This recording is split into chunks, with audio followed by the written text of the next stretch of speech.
I do want to put this out here. You are very attractive. You're very articulate. And I wouldn't want you around my husband. I'm just saying.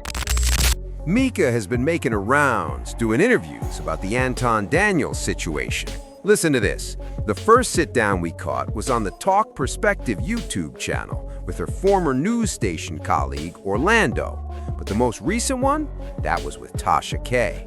Now hold up, let me be clear. Orlando has that polished newsroom energy, very professional, very direct with the tough question vibe. He didn't dive as deep as he probably could have, but it was still a solid, high-level grilling in a professional tone. Tasha K, though? Girl, that's a completely different animal. She has zero issue making things awkward. She will absolutely lean in and get accusatory if she feels like it. And that right there is the major difference between Orlando's interview style and Tasha K's approach. Tasha K knows how to shift the temperature in the room real quick, and if you're not sharp, you will slip up fast. And in my honest opinion, that was Micca's misstep. Going back out for another interview, especially with someone as seasoned and strategic as Tasha K, was risky. Tasha K opens the conversation by asking how they met, how the connection even started in the first place. And listen, it was actually a very smart... Let me ask you a question. If you were ugly, do you think Anton would have leveraged this platform with you? I really can't get into what I think Anton would have done, honestly, but you know, I'm not unaware that, you know, I'm attractive or that people find me attractive. But what I know to be true is that I'm a very serious person when it comes to work. And so I'm a very hard worker. I give, you know, a lot of attention to detail. And if I work with somebody, they're going to see my value. So boom, the first question comes out swinging. Do you think that if you weren't attractive, Anton Daniels would have even approached you? She responds by saying she's a very hard worker and believes he would recognize her value regardless. And listen, I'm gonna keep it real. I don't have any personal issue with Ma. I actually think she seems pleasant. It feels like she's attempting to avoid a lot of the drama on a personal level. But hold up, she was clearly present on those streams. And let's be honest, it's tough to prove you're some elite hard worker when you're mainly just sitting on a live stream. So I have to ask, what specific value is being brought that another person couldn't also bring? If you're behind the scenes, building content, sourcing clips, structuring videos, crafting thumbnails, designing layouts, or researching topics, that's real contribution. But from what I've seen, Ma doesn't appear to bring substantial value to Anton's platform or as a standalone creator right now. When this moment fades, I honestly think she may drift back into obscurity because there are noticeable issues with her YouTube presence. Her opinions don't come across as particularly strong or fully developed. And let me say this carefully. For someone positioning herself within conservative spaces, she doesn't really dive deep into the ideology, which makes it feel performative to me. She also seems to struggle connecting her ideas clearly to the Black community based on the clips I've watched. So overall, the commentary feels average.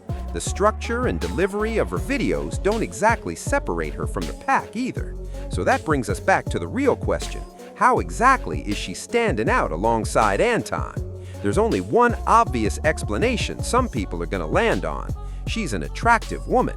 Because beyond that, there isn't a ton of added depth being displayed. Now, to be fair, she is intelligent. She listens well and reacts appropriately in conversation.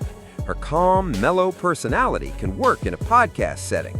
Think of someone like Darlene on The Corey Holcomb Show, that supportive, balanced presence, or even the female co-host dynamic on It Is What It Is with Cameron and Mace. But outside of that lane, there are plenty of women who could fill a similar role. And if we're being brutally honest, the hard-working narrative feels overstated. That's just my take. But then the next question shifted the energy completely.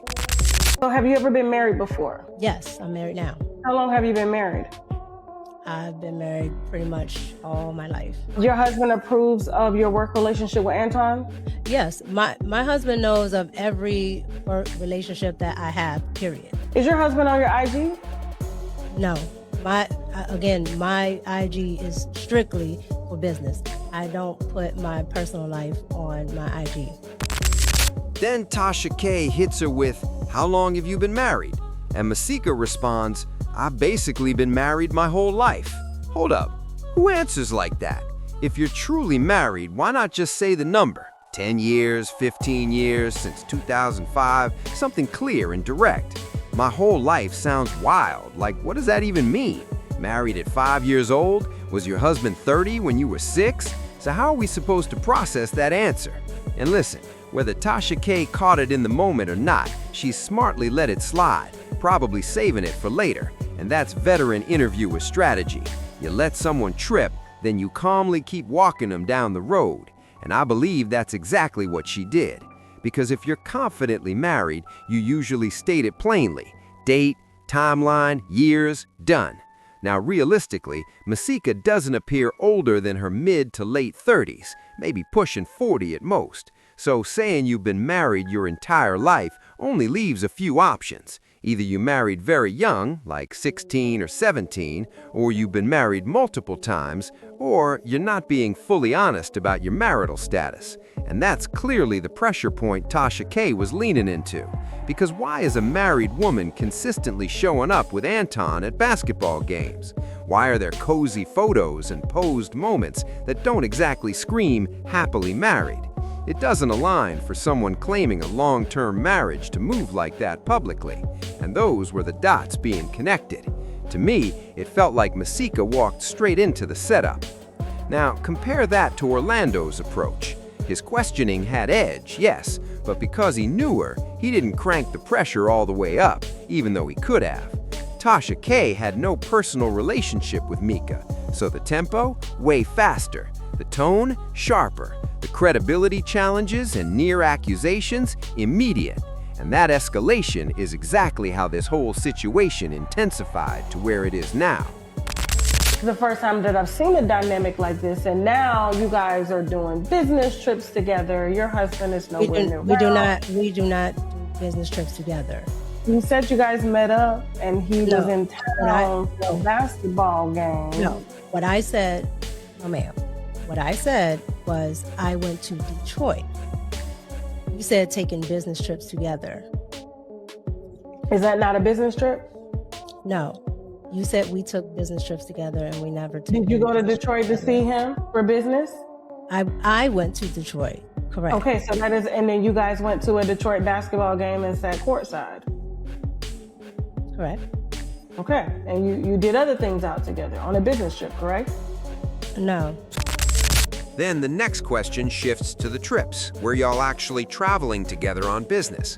Okay, now listen closely. This is where Ma starts playing the semantics game. Tasha K is speaking in broad terms, and Ma slicing it down to technical wording. Yes, she flew to Detroit, and Tasha K frames it as a business trip together. Ma quickly says, no, we didn't take business trips together. But hold up, you still flew to Detroit. You still went to a basketball game, and you said it was business related, so the label doesn't really change the reality. Even if you didn't board the plane side by side, that doesn't erase the optics of a married woman flying from DC to Detroit. Let's be real, it's very likely Anton Daniels covered those expenses, covered the game, covered the experience, and that's where things start getting even more interesting. And his wife didn't mind you going along to the game? No, I told you his wife understands his business dealings, and she's there 90% of the time, if not 999% of the time. She's just usually off camera. But she wasn't with you that day at the game. No, she was not. So not only did you attend the game, you showed up without his wife being there. Okay, now this is where it gets real interesting. His wife is reportedly present almost all the time. But on this occasion, what do we see? We see you sitting courtside with a married man. You're married, his wife is absent, and let's be honest, that visual doesn't sit well. So if the wife isn't there, why are you there alone with him while claiming you're happily married? These are not easy questions to dodge, especially when you start leaning on technical wording. Saying, we didn't take a business trip together doesn't erase the fact that you were at the game together. And that's when Tasha K turns the heat up, and basically says, "What if you're not married at all? I don't even believe you're married." And here's the uncomfortable truth. Ma's weak answers only fuel more curiosity. When responses lack clarity, people start digging. Who's the husband? Is he real? How long has this marriage actually existed? And all of this circles back to one thing: chasing clout. I tell creators this all the time. Linking yourself to a bigger name in the YouTube space can feel like a fast pass. It's exciting. It brings attention. Trust me, I understand the appeal. But here's the part nobody wants to hear. If you don't have a strong foundation in your niche, attaching yourself to someone else's brand can backfire. And we're watching it happen in real time. You can't build longevity off someone else's platform alone. Eventually, you have to stand on your own ideas, your own intellect, your own voice, not just proximity to Anton, O'Shea, or anybody else. Because when your rise is tied to drama, drama becomes your identity. And unfortunately for Ma, who I describe as decent but not dominant as a creator, that's the risk.